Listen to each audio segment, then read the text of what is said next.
Zoti Çaça, çfarë po ndodh në gjykatën kushtetuese, sepse duket, domethënë kjo vonesa që po ndodh, duket sikur ka delegitimuar edhe produktin që mund të marrim nesër nga si vendim nga kjo gjykatë. Pra, cila është e vërteta dhe a vërtet i duhet kaq shumë kohë një gjykate për të dhënë një vendim të tillë, se nga që nuk e kemi ekspertizën, do doja shumë ta kuptoja çfarë po ndodh, sepse duket thonë dhe thuhet që po bëhet një betejë e madhe, por do doja shumë dija nga ju.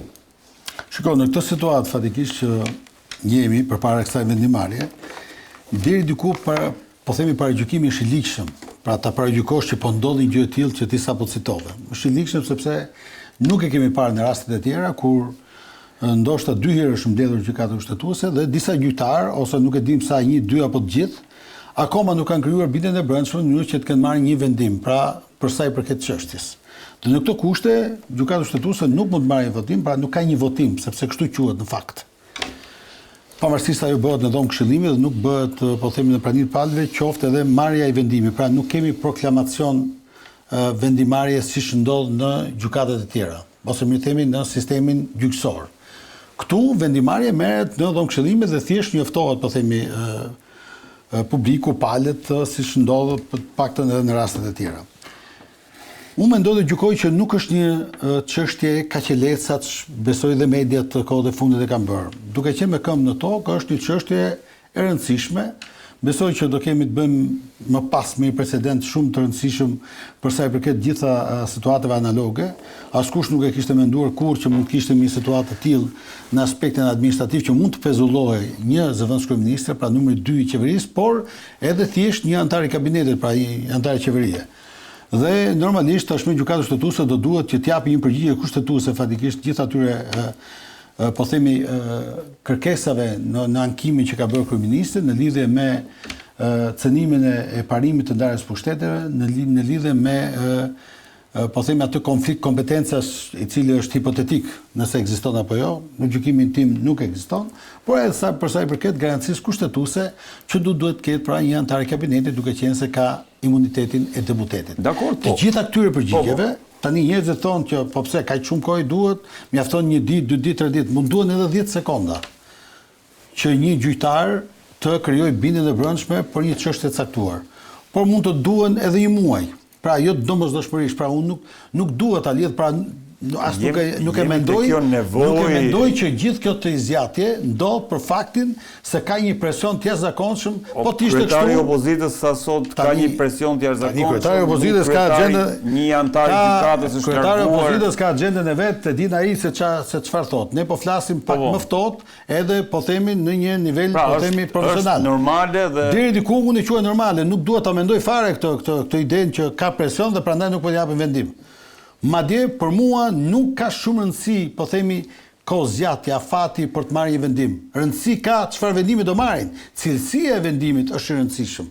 Pra nuk mendoj dhe uroj që prioriteteve ky vendim. Unë jam dakord. Duke qenë i tillë, pse duhet gjykatës. Kjo është thyer në prioriteteve sepse të tillë e ka lidhur kjo maxhorancë me një proces tjetër që po ndodh në parlament, i cili nuk ka lidhje fare me këtë proces. Vendimi i parë. Vendimi i parë ishte me datë 22 ka qenë dhjetor. Jo, me datë 22 janar ne kemi, po themi, mbledhjen e dakord. Që ai është gjyqi. Nëse gjykata kushtetuese është prezantuar më herët ka qenë në seancë plenare çështja. Nga ai moment gjykata kushtetuese është tërhequr për vendim.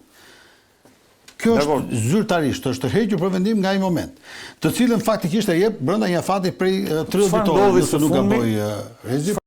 Së fundmi? Po pra, kjo është ideja. Jam mbledhur 2 herë sepse me mendimin që mund të kenë marrë dhe unë jam i bindur që një pjesë e gjyqtarëve e kanë votimin e tyre për sa i përket çështjes. Një pjesë tjetër nuk janë ende të bindur. Kemi një pjesë tjetër, pra do duhet që domosdoshmërisht të gjithë tashmë të cilët kanë qenë pjesë e këtij procesi të kenë një votim në lidhje me çështjen, pra dhe të kenë një vendimarrje të tyre. Kështu që unë gjykoj që ndoshta nga mesi i javës që vjen, brenda mesit të javës që vjen, pse jo edhe ndoshta në këtë fundjavë mund të kemi po themi vendimin e gjykatës kushtetuese.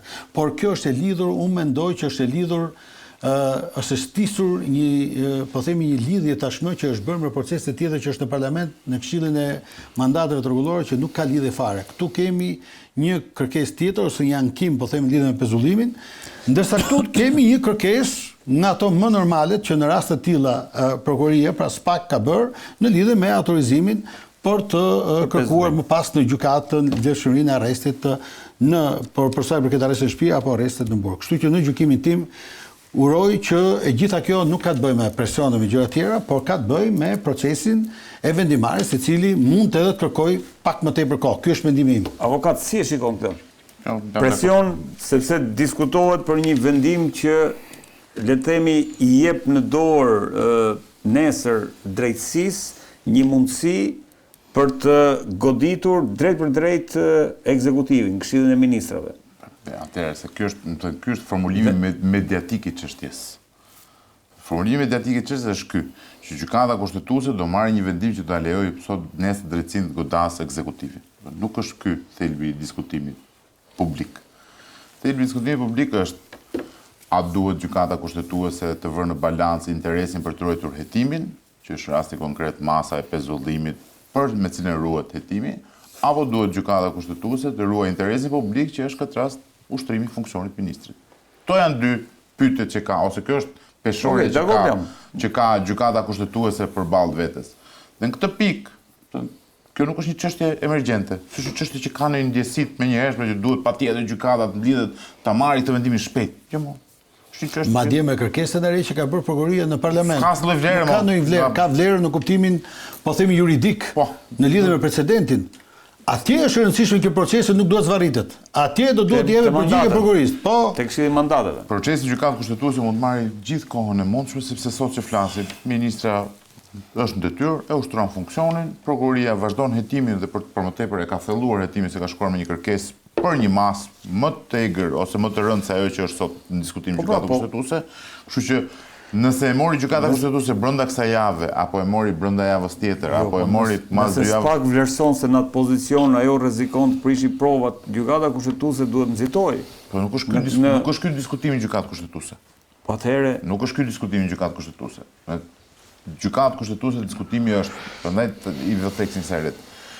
Kemi dy elementë që janë të dy elementë interesit publik. Nga njëra anë është procedimi penal, nevoja që ka prokuroria për të hetuar procedimin penal dhe për ta mbrojtur procedimin nëpërmjet masës sigurimi që është pezullimi, i cili është në funksion të hetimit, që është gjithmonë në funksion të hetimit. Do nuk është që prokuroria çohet dhe merr një masë pezullimi sepse mendon që duhet ta pezullojë këtë njeriu.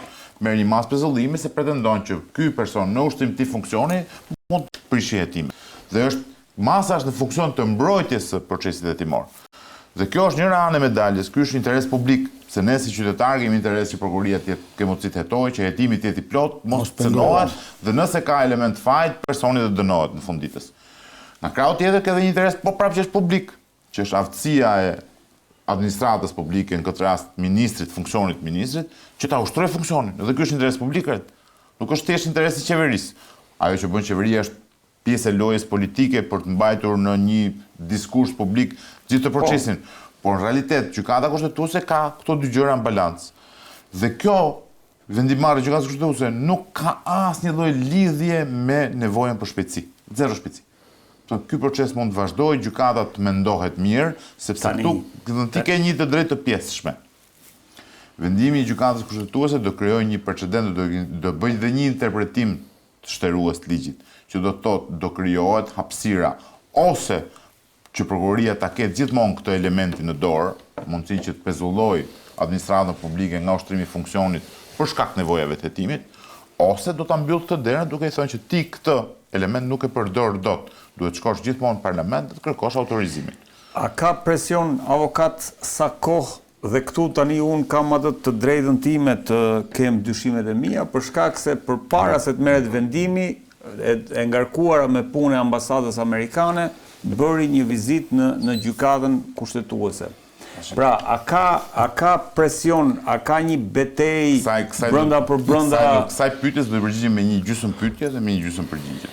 Gjysmë pyetja është, a do kishte nevojë shkonte e dërguara me punë ambasadës amerikane në gjykatë kushtetuese nëse nuk do të kishte një presion paraprak mbi gjykatën? Po pikërisht pra. Pra ka një ka një presion. Sigurisht, po, atëherë më fal një sekond. Ke në 2 muaj. E cila përkoi fatikisht me momentin e zgjedhjes së kryetares Është vërtet. të gjykatës. Nga ana protokollare vizita ishte më së normale. Pra mund mos kishte lidhje fare me Unë po flas në aspektin protokollar, pra kështu që nga ana protokollare biem dakord të pjesë. Problemi është që ti ke që nga muaji nëntor që kryeministri është në një betejë publike të hapur me sistemin e drejtësisë. Dhe kjo nuk mund të mos jetë presion ndaj sistemit apo ndaj pjesëve të sistemit që janë anëtarët e gjykatës kushtetuese. Në këtë pikë, vizita ndoshta tenton të balancoj atë presion që bën kryeministri me një mbështetje që jep faktorin ndërkombëtar anëtarëve të gjykatës kushtetuese me qëllim një vendimarrje drejtë. Dakord. Tashi, fakti që nuk mund të mohohet është që nga njëra anë ti e ke presionin që është kryeministri. Kryeministri ka që në muajin nëntor që anatemon gjithë gjyqtarët, prokurorët, Republikën e gjyqtarëve vazhdon, do të thënë çdo çështje që i intereson për ta kthyer në debat publik, e kthen në debat publik për treguar që gjyqtarët janë të këqinjt. Gjyqtarët sot po cënojnë demokracinë, se po të kthehesh ke verbi, do të thënë ke mënyrë si flet kryeministri thotë po cënohet demokracia dhe funksionaliteti i qeverisjes. Mos egzagjeroj. Se kjo është, më thënë, ta vësh palën tjetër, që është sistemi gjyqësor, që për fatin ton të mirë dhe të keq, nuk ka mundësi të mbrohet publikisht. Në gjykata nuk mund dalin dhe deklarojnë që vendimi im ishte i drejtë. Gjykata shprehet me vendime. Ka gjykata të tjera të cilat. Ndërkohë që kryeministri shprehet me akte të tjera që janë akte politike. Dhe në këtë pikë, edhe sikur kryeministrit mos ta ketë vullnetin për ta bërë një gjë të tillë, edhe po e shfaqsojmë nga dëshira për të bërë presion gjykatës, fakti që e bën është në vetvete presion dhe gjykatës. Do të diskutojmë atë. Arbër, si po e lexon këtë episodin e fundit ku gjykata kushtetuese ende nuk ka një vendim apo nuk është shprehur në lidhje me kërkesën e SPAK për pezullimin e ministres Balluku? Shiko, ne mund t'japim shumë teza se cili mund t'japi argumentet e tij, por një gjë dihet me siguri. Çdo veprim, çdo qasje që po ka gjykata kushtetuese, që ka Kuvendi i Shqipërisë për çështjen e imunitetit, është brenda fatit ligjor. Pra jemi duke folur brenda kuadrit ligjor. Dhe diskutimi këtu nuk flitet çfarë po ndodh pas kujtave, se ne nuk e dim. Mund të jetë pjesa që mund të ketë presione, por mund të jetë edhe pjesa që nuk ka asnjë lloj presioni. Thjesht gjykatësit e antarët e gjykatës kushtetuese duan të jenë sa më të sigurt në ato që do marrin vendimin e tyre. Por një gjë dihet e sigurt, nëse ka patur një presion ndaj antarëve të gjykatës kushtetuese, ka qenë nga një pjesë tjetër e drejtësisë, nga një organ hetues, i cili është SPAK-u i ka bërë presion më parë, madje edhe i ka përgjuar një prej tyre. Nuk ka qenë e kundërta që ka qenë ekzekutivi ka përgjuar një antar gjykatës kushtetuese, apo jo. Flasim ato që kanë dalë në media. Nuk po flasim me një fakt të trilluar. Se përgjimi është i ligjshëm, kjo nuk ka absolutisht asnjë problem. Ne mund të përgjojmë. Edhe ata janë të përgjimi në vetvete mund të jetë i ligjshëm. Janë objekti i ligjit, fakti nuk është se ata kanë imunitet që nuk. Jo, s'jam dakord. Nëse është për çështje të caktuar, e di pse se ka një gjë. Nëse ti specifik jam dakord me ty. Ti je pal. Jo, po ka një gjë. Nëse ti je pal, pra nuk mundet lojtari i futbollit të përgjojë arbitrin. Sepse nesër arbitri ishte ai që do vendosi për atë ekip futbolli. Po mund të jetë për çështje tjetër, nuk ka lidhje fare. Po çfarë lidhje ka? Po ti janë në një të gjyqtar. Po dakord, po. Dhe nëse rezulton asnjë gjë, tani kjo është për të parë. Jo, se ka dalë që nuk ka rezultuar gjë. Po gjithsesi. Pra se, po ka një gjë. Për mua jemi duke folur në terren totalisht ligjor. Atë nuk e kuptoj debatin politik. Jo, Berisha sot domethënë tha publikisht që ka presion të hapur mbi gjykatën kushtetuese. Berisha është ai që bën madje sulmoi gjykatën kushtetuese dhe antar veçantë. Çisa këndshëm që është. Duke akuzuar që ka presion ndaj gjykatës kushtetuese, i bën presion. I bën presion prap. Sulmoi sepse s'po merr një vendim. Ose më fal se ka mosmarrja e vendimit arbër tani. Ka një gjë që rastisht unë jam dakord. Ka edhe një tjetër gjë që sharake në të mes. Ka një parti politike që po mbledh firmat, kjo partia politike, një parti e re, do mbledh firmat të çojmë në Kongresin Amerikan, tha.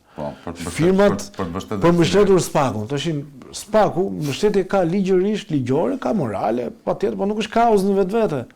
Dhe e dyta ka një gjë. Nuk e mungon të mbështetje. Mbështetja politike ndaj SPAK-ut, ndrim politik. Dhe në fund të ditës, jemi duke folur për gjëra ligjore apo jo. Pra, po shkelet ligji nga dikush në këtë mes? Jo. Atëherë si mund të themi ne që ka një situatë të tensionuar e ka shumë probleme ndaj këtej? Se themi dot. Gjykata kushtetuese është në të drejtën e saj, është brenda fatit. Parlamenti është brenda fatit për t'i dhënë rekomandimin Këshillit Mandateve dhe Rregullorës për t'i dhënë pjesën brenda fatit, është me 3 muaj. Është me 3 muaj se nuk është kështu. Është 3 muaj, pa kanë lexuar. Po jo, pra kushtetutën. Mbaro dhe do ta do dalim aty më një herë. Këshilli i Mandateve është brenda fatit 3 mujor që mbaron diku në fund të shkurtit ose fillim të marsit, për të dhënë një rekomandim ndaj Kuvendit të Shqipërisë, që vjen një rekomandim nga majoranca, një nga opozita, e sigurt është një do t'i thotë hiqja, një do thotë mos ja hiq, ose mund të kemi dakordësi do thonë hiqja, do thonë të dy. Jemi në terren ligjor dhe duhet të kuptojmë një gjë, pavarësisht se ka apo jo të drejtë Këshilli i Ministrave moralisht ose jo. Ka të drejtë zënë Balluku moralisht ose jo, ose ligjërisht nuk e dim. Janë procedura ligjore që ja lejon kushtetuta që t'i bëjnë. Po procedurave duam të kuptojmë se çfarë po ndodh. Po se kupton dot. Sepse nëpërmjet procedurave ti ka një gjë. Ka një drejtë shumë. A është saktë që ja lejon ligji apo jo? Kaq më duhet. Absolutisht po. Morali. Hajde flasim për moral. Jo, ta analizojmë politikisht. Se ka një përplasje. Dëgjoj. Po Fredi, Arbër ka shumë drejt kur thotë që në proceduralisht dhe ligjërisht kryeministri dhe majoranca është në drejtën e saj. Edhe gjykata. Kushdo që t'ishte, edhe zoti Berisha për ankimimet që bën. Çana tregon kjo gjë. A tregon një fakt që ne kemi kohë që e themi, që ne jemi demokraci procedurale. Nuk kemi demokraci funksionale. Një demokraci funksionale zgjidhet nuk janë gjithmonë ligjore, janë përgjithsisht politike, që do thotë kur ndodhin fenomene të caktuara, ti gjen zgjidhje politike, nuk kapesh mbas çdo hapësire që t'jep ligji për të mbrojtur diçka që nuk mbrohet dot politikisht. Dhe kjo është ajo që po ndodh. Dhe kur them demokraci procedurale, që do thotë ti bën procedurën, por produkti që ti merr nga procedura nuk është ai produkti politik që intereson qytetarit. Është thjesht kjo veshja procedurale me cilën ne pastaj kamuflojmë faktin që jemi demokraci. Bëjmë sikur kemi zgjedhje, por në fakt nuk kemi zgjedhje. Çfarë duhet bënte kryeministri? Jo vetëm kryeministri, jo vetëm ku e konsideron sulm atë që jo vetëm kryeministri. Jo, nuk e kam. Jo, kryeministri nuk po them për Ramën. Një kryeministër në këtë pozitë. Kryeministri në një pozitë tillë do bënte atë që do bënte çdo homolog i tij në një vend të Europës Perëndimore ku ne pretendojmë ta ndërsohemi, që do të thotë duhet t'japi dorëheqjen kushdo që është person nën hetim. Se ky është standardi moral që kërkon. Duhet t'japi dorëheqjen, që kërkon demokracia, të përballet me drejtsinë nga një pozitë e qytetarit zakonshëm dhe pastaj politikisht le të vazhdojë çdo betejë të mundshme. Por ligjërisht me drejtsinë nuk mund të përballesh gjithmonë nga pozitat e forcës. Jo nga pozita don ti tregullosh drejtsinë, dil të bëj betejën përballë me drejtsinë. Po nuk e jep dorëheqjen zëvendës kryeministria. Po mund ta shkarkoj kryeministri, se e ka nomenklaturë të vetën. Po mund të ishte për të shkarkuar. Duhet ta shkarkoj, thua ti nëse nuk jep dorëheqjen duhet ta shkarkoj. Standardi moral është ky. Edhe demokracisë funksionale. Nëse duam demokraci procedurale ku standardi është se si është gërma e ligjit, hajde të interpretojmë atë gërmën hapësirën që na lejon ligji, që ne mos bëjmë atë që duhet bëjmë moralisht, këtu është në rregull. Që të gjithë janë në rregull, pik. Dhe ata që nuk mbledhin Këshilli i Mandateve janë brenda afateve ligjore, dhe gjykata kushtetuese që nuk del me vendim është brenda afateve ligjore, dhe kryeministri që e çon ankimin e gjykatës kushtetuese është brenda ligjit. Por kjo nuk është çështje ligji. Është çështje qëndrimesh morale politike, që do të thotë ti politikisht mund të bësh çdo sulm, por ama duhet të kesh moralin që para se ta bësh sulmin, ti je zhveshur ti nga pushteti për sulmin që bën. Dhe ajo që ndodh në mënyrë konstante në Shqipëri është që të gjithë njerëzit që shkojnë përballë me drejtsinë përballen nga pozitat e forcës. Askush nuk pranon të shkojë të përballet nga pozitat e qytetarit zakonshëm. Dhe ky është standardi i demokracisë. Duam ne të shkojmë në Europë. Ky është standardi që ka Europa. Po pse s'pak shkoi me këtë kërkesë, se ky është argumenti që nxjerrin dhe nuk shkoi direkt me ato që ka shkuar te Këshilli i Mandateve. Avokatët. Sepse procesi është dinamik. Nuk është tablo fikse. Është film. Dhe filmi ndryshon. Po do ta filloj pak nga ajo që tha Arbëri. Shikoj, nëse ne do merremi dhe do shikojmë në kuptimin literal, po themi në mënyrën se si ligjvendësi ka përcaktuar në rregullorën e Kuvendit, është thjesht një mburoj, thjesht për të kapur për faktin që shiko, duke qenë se kërkesa me kalimin e 3 muajve deri në 3 muaj dhe nuk ka një vendimarrje në lidhje me autorizimin, kërkesa quhet e rrëzuar, pra tashmë bie. Kjo është njësoj se kur ti ke marrë një vendim për mosdhënie, pra nuk është se ka një ndryshim. Po, dakor. Pra nuk e dhënë autorizimin. A është ligjore? Avokat. Ta mbaroj pra një sekond. Po më është ligjore. Nuk është pra nuk është se duhet Avokat, kuptoni si se s'është duhet shumë, se ka një lidhje shumë të rëndësishme. Po është ligjore. Po ta them ligjërisht pra pse ka një lidhje organike shumë të rëndësishme. Masat e sigurimit janë me karakter urgjent. Që do të thotë, jo më kot, edhe kur prokuroria po e heqim, nuk po marrim ata që kanë imunitet. Në rastet kur kërkohet një masë sigurie shtrënguese, arrest në shtëpi apo edhe Pezullim? Jo, po flasim edhe për arrest në burg. Normalisht prokuroria nga momenti që ka çështjen, ka 48 orë për ta çuar në gjykatë. Dhe gjykata ka 48 orë të tjera për të marrë një vendim. Jemi dakord Rezi? Pastaj edhe 72 orë tjera për ta vlerësuar. Për ta vlerësuar. Janë gjitha afate me orë. Janë gjitha afate, po janë Me afate orë. kaq të shpejta, sepse realisht duke qenë se bëhet një kërkesë e tillë është e përligjur për sa i përket hetimit, që hetimi është i tillë që nuk mundet dot që ne të presim 3 muaj. Ky është rast, ky nuk është për është- gjitha rastet apo për flagrancën? Unë po flas për të gjitha rastet. Nuk ka lidhje me flagrancën. Fare, në të gjitha Në rastet. momentin që prokuroria konstaton që ka nevojë të Edhe madje edhe detyrim për paraqitje, nëse është një masë e tillë që kërkon prokurori, përsërin është një ka dhe mekanizma të tjerë për ta bërë. Ta mbar. Që do të Gjë kërkoj, apo thotë, jo? që do të thotë çdo ditë që kalon një mekanizëm tjetër. dhe nuk është marrë për bazë kjo kërkesë, sepse ndoshta se problemi është që parlamenti edhe në këtë moment procedurial nuk po merren fare me vendimarrjen, e cila do të jetë një gjykatë edhe në momentin procedural, në mënyrën e procedurës, po sillet si një gjykatë. Kur në fakt do jetë gjykata që do ta vlerësoj nëse është i ligjshëm apo jo, Po më fal, themi, jo, po një kjo sekond, kërkesë. jo, një pyetje Ktu kam. jemi duke bërë quasi E ka- gjykatë. jo, po prapa. Që në momentin procedural, kjo s'jam thotë dakord me që këtë. deri Jo, s'jam deri dakord. nëse për periudhën S'jam deri në dakord. 3 Ku e muaj thot nuk ligji? jepet një përgjigje. Ku e thot ligji çfarë që ata do janë të të detyruar të kthejnë përgjigje brenda 3 muajve? Se thot ligji. Jo, unë po O, them. e flasim brenda të 3 religion, muajve, më zotri. Unë jam duke thënë që brenda 3 muajve ti nuk merr O, dot më vendim fal, fare. më fal, ligji S'merr thot që ata vendime, janë të thot detyruar rregullore, të më pranojnë çdo kërkesë? Nuk e thot. Kush tha? Absolutisht. Unë jam duke thënë. Se thot. Ore, për faktin që unë jam duke thënë që duke qenë se ti po shkon në limitet e 3 muajshit, në cilën mund të mos marrësh as vendim, kërkesa quhet e rrëzuar, do të thotë që zëre se ti ke marrë një vendim për rrëzimin e kërkesës. Nëse Çfarë duhet të ndryshon? rrëzuar avokat, Do duhet të ribohet një kërkesë e re. Do të ribohet kërkesë e re Absolutisht. dhe prap futemi te Do futemi nga e para, mujorit. nga kjo pjesë tjera. Unë nuk e diskutoj që çështja është shumë sensitive. Ka edhe elemente. Politikisht është tjetër gjë, moralisht është Unë tjetër po gjë, flas- ligjërisht lejohet. Tani unë jam po, duke atëherë, thënë që nuk mund ta ligjërisht ndajmë e tjera. nuk mund ta ndajmë nga ana ligjore. Kalojmë në regjistër tjetër, them unë. Spak ka çuar dhe ka bërë Se këtë kot sa po flasim. Jo, Të te lutem, regjistri të lutem. tjetër Spak jemi. ka bërë një kërkesë të caktuar, Ka që thjesht gjëja. në cilën shiko, nevojat e hetimit janë të tilla që kjo duhet të jetë këtë mas. Sepse dinamika e hetimit ka qenë e tillë që nga momenti që është marrë masa, po themi ndaluese se kështu quhet, e pezullimit, ka ndodhur gjëra të tjera, ka fakte të tjera, ka prova të tjera, ka indice të tjera të cilët e bëjnë absolutisht prokurorin, dyshimi është shumë herë më i madh, i bazuar në prova që kemi të bëjmë me verbra të tjera penale faktikisht për raste të tjera. Pra për gjitha lotet e unazës. Pra, duke qenë se jemi në këtë pikë, tashmë nuk mjafton më. Prandaj them pezullimi. Pezullimi është thjesht ka rëndësi gjykata kushtetuese në vendimarrjen që do ketë, për sa i përket precedentit që do krijohet në lidhje me qëndrimin që do maj. Ndërsa pjesa tjetër është tërësisht për sa i përket procesit penal. Ajo që po ndodh në parlament është një bllokim i hetimit, për mendimin tim. Është bllokuar më zote. Jo se nuk po heton, por ti e vendos hetimin në rrezik. Ti vendos provat në rrezik. Kjo zonja është atje, është akoma në punë, mund të shkojë ti ndimitoj njerëzit në cilët fatikisht mund të jenë kontaktuar edhe nga SPAK, pavarësisht metodave të tjera speciale që nuk besoj që SPAK i ka lënë më janë fatikisht në këtë lloj dosje, në këtë lloj çështje, por ti minimalisht ke mundësinë, duke qenë se je në kontakt në zyrën tënde me gjithë varësit e tuaj, me këtë lloj super apo mega ministri që është, duke qenë dhe numri 2 i qeverisë, ti në mënyrë absolute mund të ndimitosh njerëz, mund të prishësh prova dhe ti rrezikon hetimin në këtë mënyrë. Pra, e gjitha ajo që bëhet që ta përfundoj këtë pjesë, masa e sigurisë është për të garantuar hetimin. Kjo është e vërteta.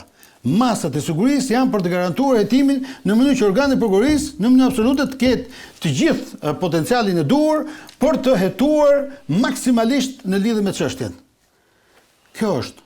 Pjesa tjetër më pas, nëse duam mund të themi çfarë duam, këtu marrim kohë, sepse çfarë a mund të më thotë dikush sot, edhe të gjithë ata që llomotisën në çdo lloj ekrani sot, se çfarë lidhje ka vendimarrja e gjykatës kushtetuese me ato që do marrë parlamenti, dikush mund të na thotë, nuk ka lidhje ka fare. vendosur Po ka kryeministri rënë, atë, po nuk ka lidhje me SPAK. kryeministri thotë SPAK nuk shumë. intereson fare çfarë bëhet me kryeministri pezullimin. thotë shumë. Po kam Mas shkuar me për një parë, mas, unë kuptova. kam shkuar për mas sigurimi, ai ishte mas daluse, kam mbaruar punë me tëmër. Po, unë kuptova që Për kjo SPAK është tashmë ndërhyrje. intereson pikërisht kjo, po nuk ka lidhje fare, nuk është se nëse gjykata kushtetuese nuk do ta pranojë ankimin e kryeministrit, presupozohet që tashmë SPAK të tërhiqet, do thotë ja e pezulluam, edhe mjafton me kaq, jo më zotri.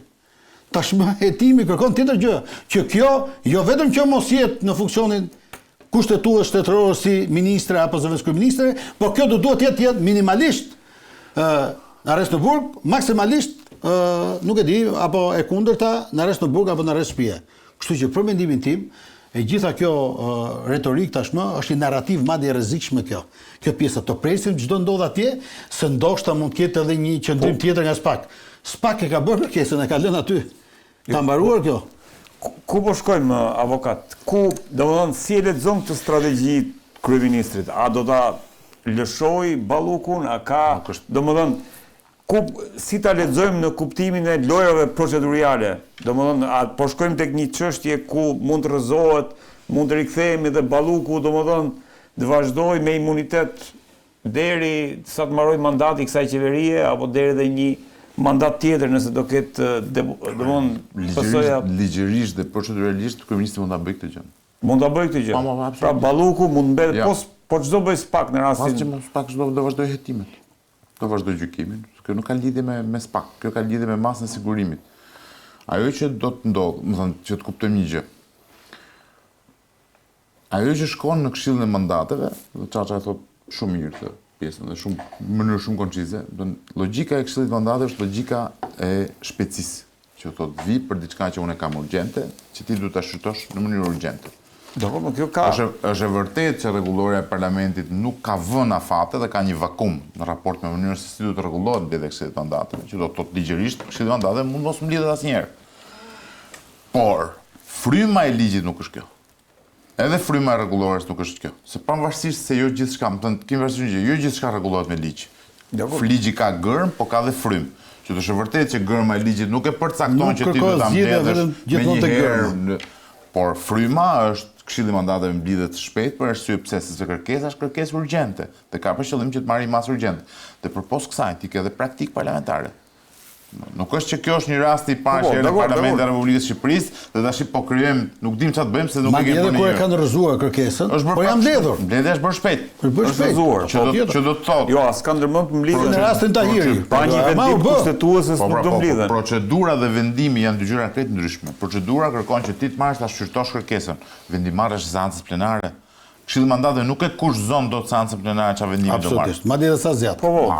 Por problemi është që ti proceduralisht duhet ta ndjekësh frymën. Ku po shkojmë avë? Se kjo është pyetja. Domethënë, Rama ka vendosur ta mbrojë Ballukun dhe nëse ka vendosur ta mbrojë me procedurë siç po unë mendoj që Rama po mbron veten. Dakor, Ndryshe nga ty dhe mendoj që nuk është shqetësimi i madh i Ramës, nuk është çështja nëse do të jap imunitetin e zëvendës Balluku apo nuk do jap. Shqetësimi më i madh që ka Rama është nëse dosja që ka çuar SPAK-un kuvend do bëhet publike apo jo. Sepse në momentin që Këshilli i Mandateve do mblidhet, deputetët do të vihet dispozicione e dosje. Dhe ti je i bindur që deputetët do ta shkelin atë parimin e sekretit hetimor me të dyja këmbët për ta bërë publike atë dosjen. Dhe ne nuk e dim se çfarë ka aty brenda. Dhe mendoj që miraku kryesor që ka kryeministri është që ajo dosje mos bëhet publike. Sepse nëse ajo dosje bëhet publike, dyshimet janë që cënohet drejt për drejt kryeministri. Dhe në atë pikë pastaj kryeministri do të jetë një pozitë politike shumë më të keqe se ajo që ka sot. Kështu që nuk është çështja e imunitetit, ikën apo nuk ikën zëvendës Balluku. Çështja është del apo nuk del në skenë kryeministri në atë dosje. Dakor. Pra Rama po luan që të mos e dorëzoj Ballukun, qoftë edhe për atë arsye sepse kjo dosje mund t'ia hedhë në erë legitimitetin. Po si do të shkojë kjo punë?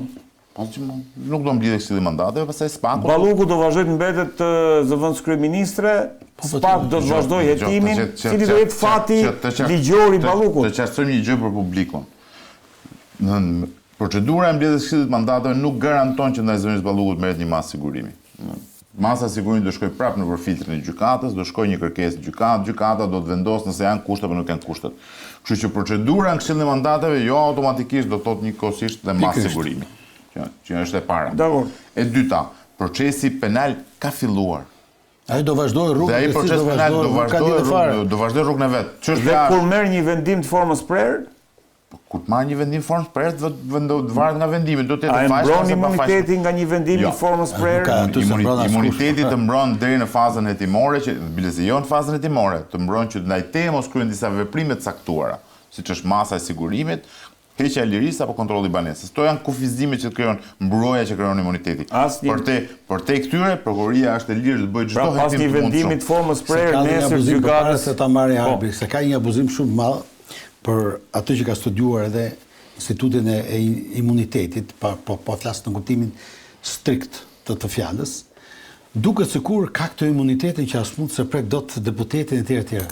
Imuniteti është krijuar qysh në krye të herës, madje në sisteme monarkike ka qenë vetëm thjesht për të mbrojtur deputetin nga mbreti. Nga mbreti, pra për të mbrojtur deputetin në kuptimin e ushtrimin e funksionit të tij si deputet. Por jo për të qenë si mburoj për të shpërtuar drejtësisë. Po. Madje një nga pjesët më të rrezikshme, narrativa më rrezikshme që është sot e dikush është fakti që nuk mundet dot që të hyjë, po themi, një vendimarrje e gjyqësorit në funksionet, po themi, të ekzekutivit.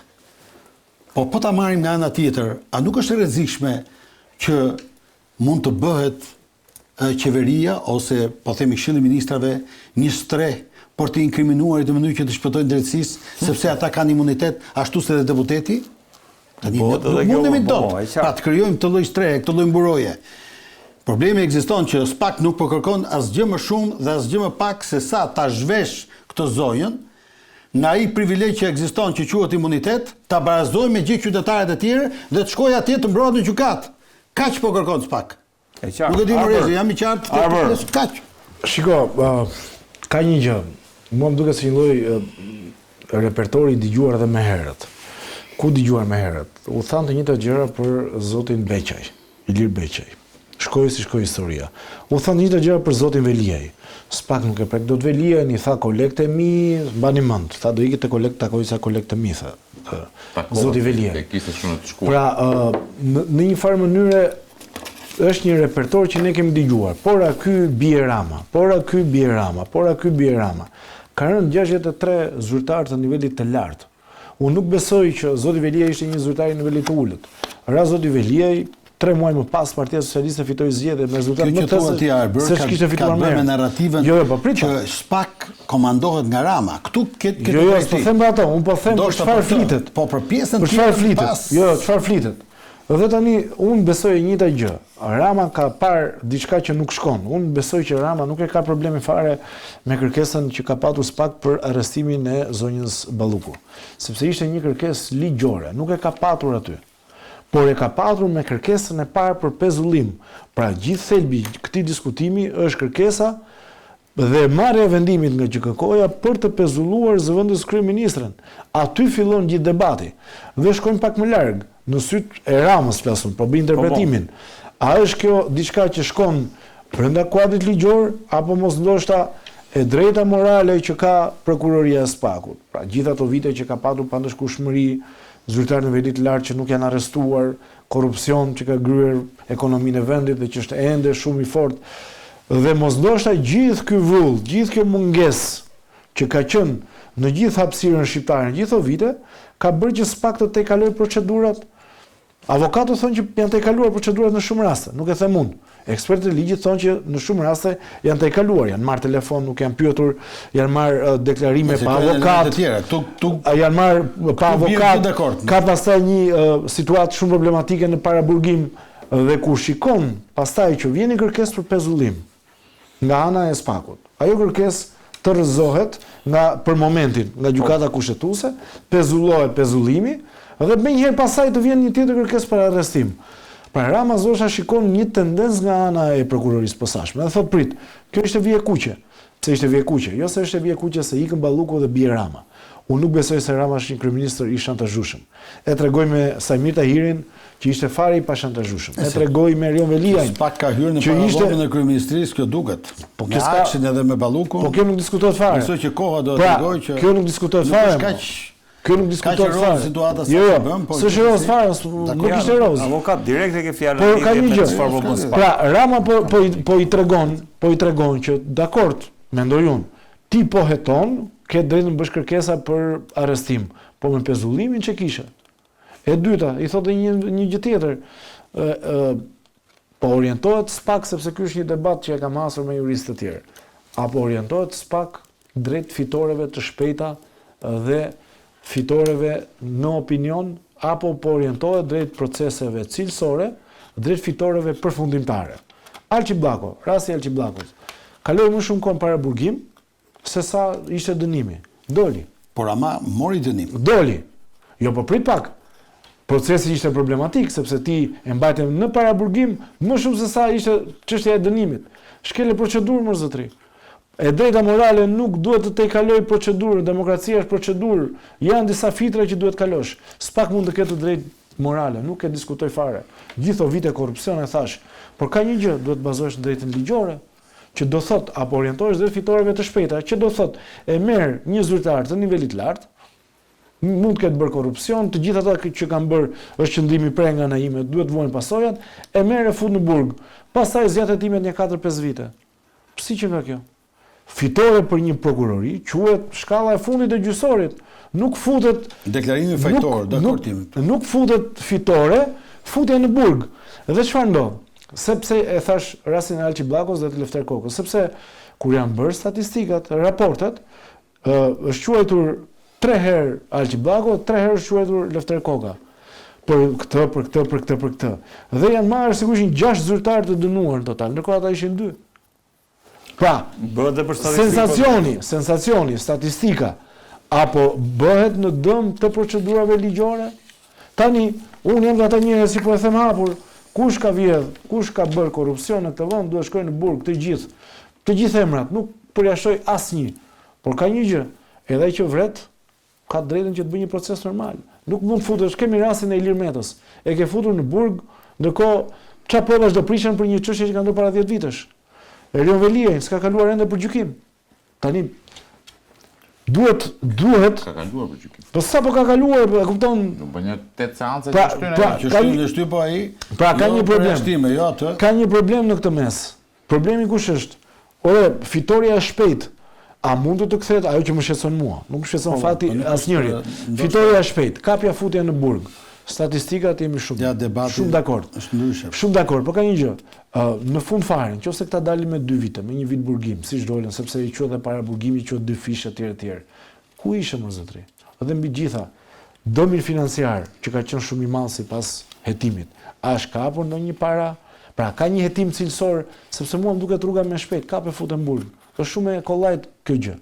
Dhe tani çfarë ndodhemi? Në një situatë të tillë, kur ndoshta është egzageruar me këtë pjesë, normalisht do reagoj politika more. I takon me ka me ligj mund të reagoj. Është hapësirë ligjore. Pse duhet një kërkesë që vjen nga SPAK a priori të mbyllen sytë dhe thuhet jemi në rregull? Mo jo si jemi në rregull, kush po thot? Kaq. Kush ky sens? Tani që ta fusim pak nëse mund të korrupsioni të dënohet absolutisht. Debati që ngrej Arbrej fatikisht nuk ka lidhje me ato fitorat e shpejta. Debati që ngrej Arbrej ka po themi lidhet me një pikë shumë të rëndësishme. Që dhe ne juristët po thuajse çdo ditë ngrem. Ka të bëjë me masat e sigurimit. Besoj bini dakord. Jemi tek masat pra këtu. Edhe nëse na pyet edhe ne, në këtë vend masat e sigurimit mund t'i quaj unë të paktën personalisht me gjithë çfarë them me plot gojën represive. Madje këtu tek ne masat e sigurimit i quajnë si ndëshkim, nuk janë ndëshkim zot. Po nuk ka filluar. Nuk janë vendime. Po nuk ka filluar dje. Po pra, kjo është në mënyrë absolute, madje ka pasur gjitha për mendimin tim kjo majorancë ka pasur gjithë mundësinë që edhe të rishikonte kodin e procedurës penale, kriteret e masave të sigurimit lidhen në 228, 229, 230 kodin e procedurës penale në mënyrë që sepse edhe SPAK punon po me një kod procedurës, nuk është se ka një kod procedurë të veçantë. Ajo është kod procedurës penale. Pra një është. Problemi ekziston këtu që ky lloj debati është shumë i madh. Por ama nuk është se ka një vit mesme, pra nuk mund të vendosim kështu, sepse ndërkohë që ti më jep gjithë këtë lloj narrative që ka logjik, po themi, dhe fillon logjika, unë ju them këtë. Pas pak ka pasur dhe një rast tjetër që një zëvendës kryeministër është narrati. Ja që ky që ishte, po themi lirë, nuk na qëndroka këtu, po kishte ikur. Dhe kush na jep të sigurinë që edhe këta të tjerët, nëse do kishin qenë në liri, mbi bazën e atyre situatave juridike që mund t'i krijohen në kuptim të dinamikave të hetimit mund të ikin edhe ata. Bllokoi pasaportën. I ka bllokuar duke bllokuar dhe pasaportën dhe ka ikur. Jo, s'ka ikur. Në këtë vend Ahmetaj nuk i bllokuar pasaportën, tani që jemi eksperjenca. Në këtë vend, shumica atyre që është bllokuar pasaporta kanë ikur gjithë jashtë shtetit. Ma mund të ikin në çdo moment. Ka mënyra pafund. Nuk është si mund s'ka mënyrë. Si do udhtoi në aeroport? S'ka mënyrë. Nuk ka nevojë të dalë në aeroport se ka mënyra të tjera. Po si, me notë do ikin. Po ikin pra ikin. Ikin me notë, nga ikin. Dalin nga Kosova, dalin është histori e gjatë. Po si kësaj. Do të ishim kushtet por japim Po të shpjegoj edhe më beson në këtë fjalë. Nuk është kjo, nuk është pasaportë që mban për të ikur. Unë e kam në një pikë shumë të rëndësishme.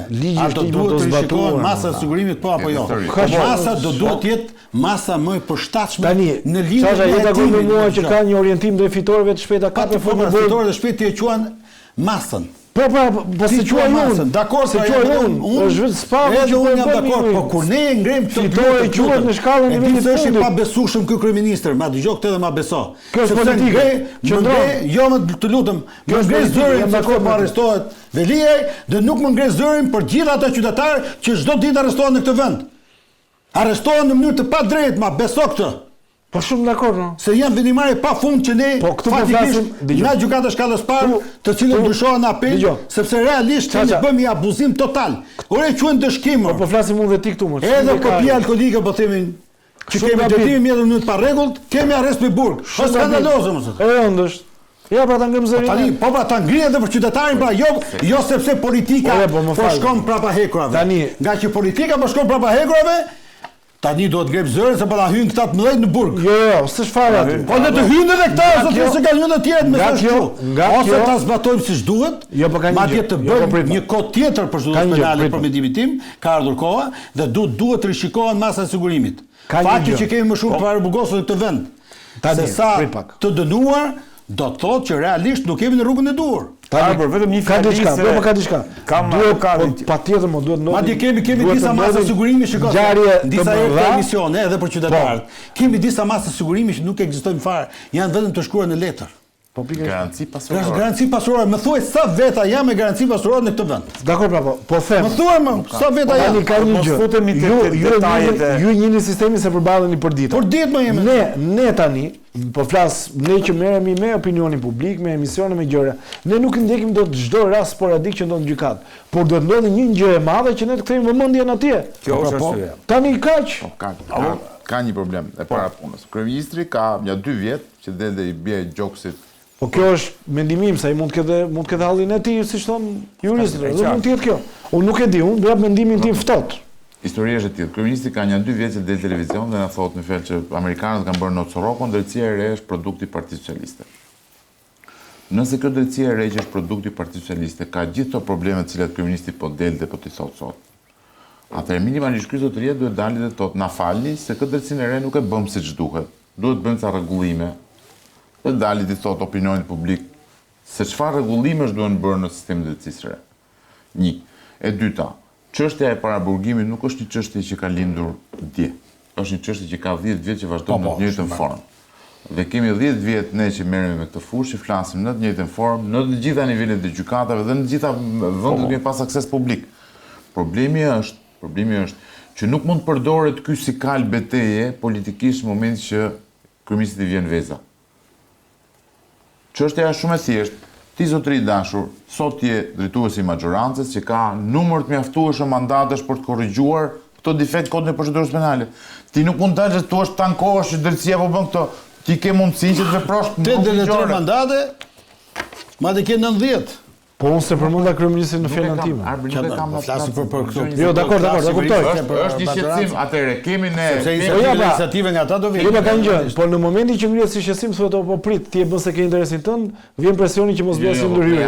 Për një sekondë se këtu ka një diferencë madhe. Çështjen e paraburgimit ne kemi të paktën 3 vjet që e themi në mënyrë konstante. Kur është diskutuar amnistia e vitit 2024. Para se të diskutojë amnistia e vitit 2024, kemi diskutuar që nuk mund të bësh amnistin nëse ti nuk rregullon këtë proces. Sepse po arrim në numrin kur ti nxjerr 900 veta dhe futi 1500 veta. Pra, brenda javës, ti heq të dënuar. Brenda javës ti do i mbushësh prap, pra nuk zgjidh gjë. Do thotë ka duhet politikë penale tjetër. 2 vjet. Dakor, po nuk e kemi për debat sot. Po kjo është pjesë e politikës kjo gjëja, që do të thotë politika sot do kur them politika e kam për gjithë spektrin. nuk mund të ankohet se drejtësia është e anshme, e pa anshme, e kapur, e pa kapur, e ndikuar, e pa ndikuar, sa kohë që ka gjithë mekanizmat që ta korrigjojmë o drejtësinë. Ka gjëra që nuk shkojnë në kodin e procedurës penale, sa të duash. Ka në iniciativë për ta ndryshuar kodin e procedurës penale? Zero. Po ti nuk mund ta lësh tuash që ta shpëti Me shpejtësi të madhe bën parkimin dysh. Po mos bë parkimin dysh, ma rregullon masat e sigurimit. Se nga parkimi dysh nuk është rregullon një gjë të madhe shoqërinë shqiptare, ama nëse ti rregullon masat e sigurimit. Madje përpara se të bësh parkimin dysh, bëj ca parkime një herë. Bëj ca parkime. Jo, unë do i shkoj pak kësaj narrativës, avokat. Dhe narrativës që SPAK, apo qoftë qëndrimi i Ramës ndaj SPAK, pasi ka rregulluar raportet me Shtetet e Bashkuara të Amerikës, është shkaku kryesor, domethënë që jemi në këto raportet e Ramës me drejtsinë. Me drejtsinë e re. Tani, Ky trimërimi i Ramës lidhet me faktin që SPAK nuk e ka më fuqinë që kishte përpara, le të themi, asaj ftesës madhe që i bëri Donald Trump. Unë bëj pjesë nga ata njerëz që të paktën kam gjatë disa vite që bëj analizë politike, juridike, quheni si doni, që kur as se kam çuar ndërmend, madje besoj që edhe Rezi ka qenë në këtë pikë, që SPAK komandohet nga Rama, SPAK dirigjohet nga Rama, orientohet nga Rama, kush do arrestohet i thot këtë ma merr, këtë ma lër një herë, pastaj merr me vonë. Unë kam menduar dhe gjykuar që SPAK është të pavarur në punën e vet. Dakor. Tani, rastësi, përkime momentale për një situatë apo një situatë tjetër, edhe mund të ndodhin. Madje, një gjë e tillë e them edhe nga ana e opozitës. Nuk mund të thuash që kur arrestohen këtej nga e majta që SPAK po bën punën, dhe kur vin këtej nga ana jote, quhet skap. Apo shumë herë më keq, duman, etj. Tani këto janë gjëra që te kaluar SPAK ka treguar me vepra më parë, ndoshta me një protagonizëm, po themi më shumë se ç'duhet, atë që tharë. Të egzageruar, quhen si doni, në vazhdën, po themi të këtyre fitorëve të mëdha, nga fitore në fitore, etj. Madje edhe të shpejta, quhen si doni. Se në opinion kjo është ngritur si kauzë, fitore shpejt drejtësia, po në kohë.